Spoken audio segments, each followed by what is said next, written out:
Olá, pessoal! Sejam bem-vindos a mais um vídeo do nosso canal.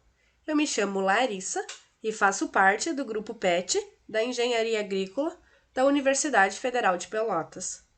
Antes de começar, gostaria de lembrar que se vocês gostarem desse vídeo, peço que deem like e se inscrevam no nosso canal.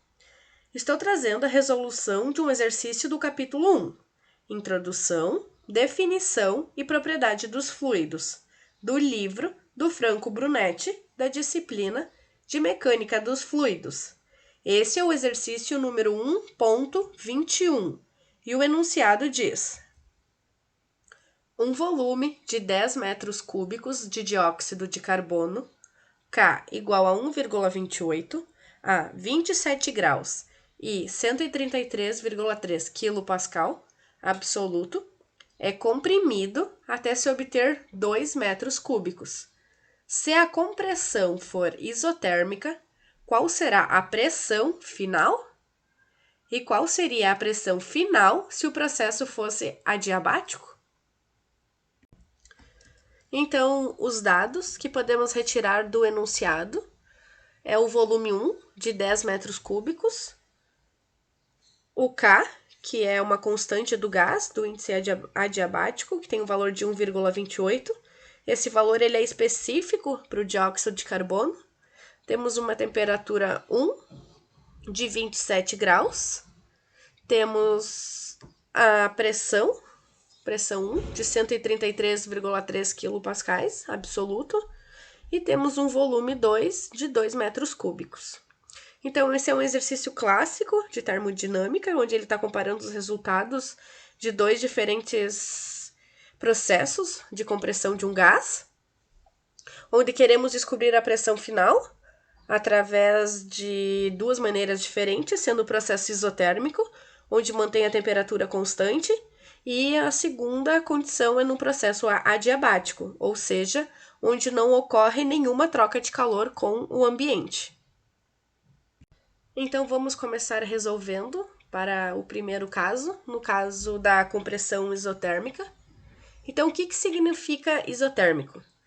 Isotérmico significa que a temperatura do gás permanece constante durante todo o processo de compressão. E para que isso aconteça, qualquer calor gerado pela compressão deve ser lentamente removido do sistema. Para um processo isotérmico de um gás ideal, a relação entre pressão e volume é dado pela lei de Boyle. E a fórmula é: pressão 1 multiplicados pelo volume 1 deve ser igual a pressão em 2 multiplicados pelo volume 2. Como queremos descobrir a pressão no ponto 2, vamos passar o volume para lá, dividindo. Aqui eu só rearranjei a fórmula, onde teremos pressão no ponto 2 igual a pressão em 1 multiplicados pelo volume em 1 dividido pelo volume 2.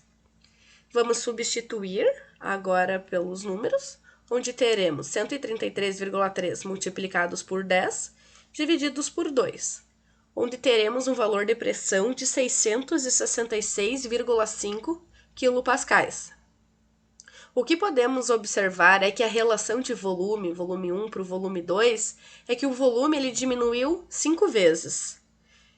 Então, como a temperatura foi mantida constante, a pressão vai aumentar 5 vezes.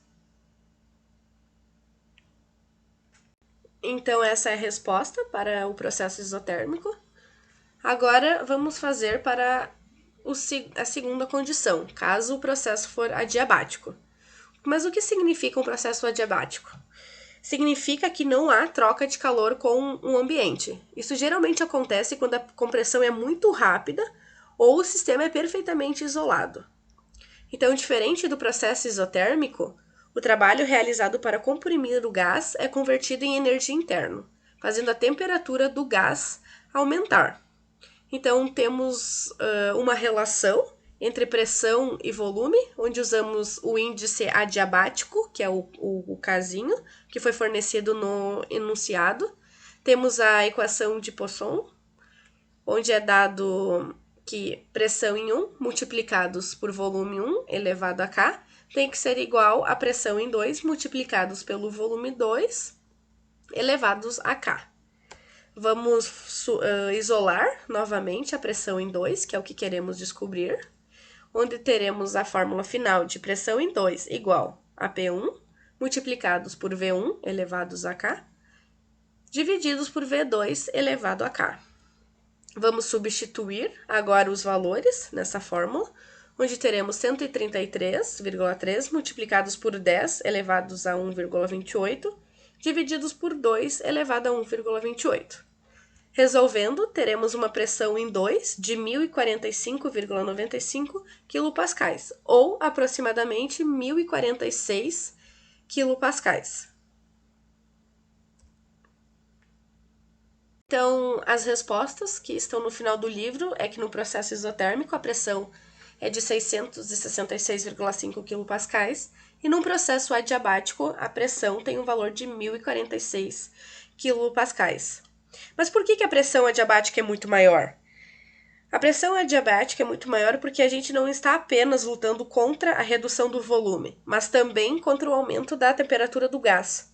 O gás fica muito mais quente e, por isso, ele exerce uma pressão final maior para o mesmo volume. Então, essa foi a resolução para o exercício número 1.21 do livro do Franco Brunetti.